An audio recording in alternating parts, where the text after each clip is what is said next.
कूदी अब काहे साली लगावा तार बुद्धि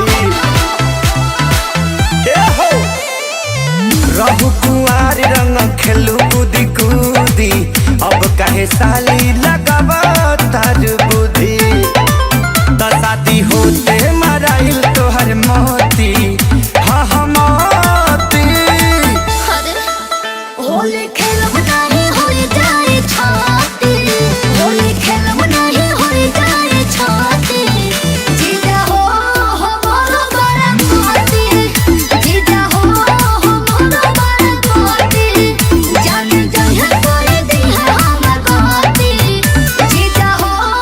मोरो बड़ा कोती जीजा हो मोरो बड़ा कोती ना बोलिए रोवे जाता नहीं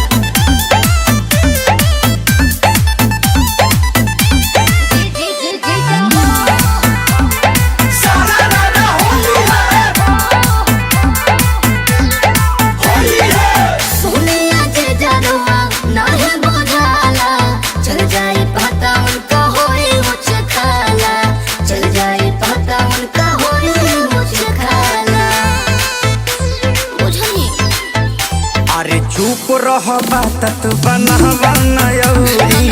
झूठो के करेलू साली संझ भौरी झूठो के करेलू साली संझ भौरी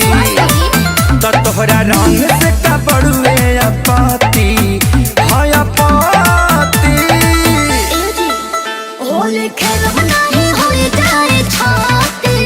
होली खेलब नहीं होई जाए छाती जीजा हो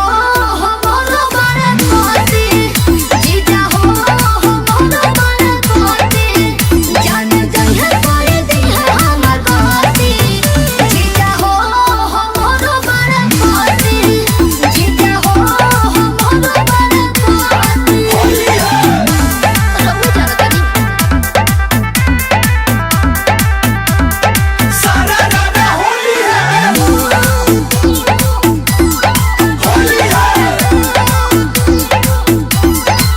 बरकस परदेसी सोना जेगा के सारी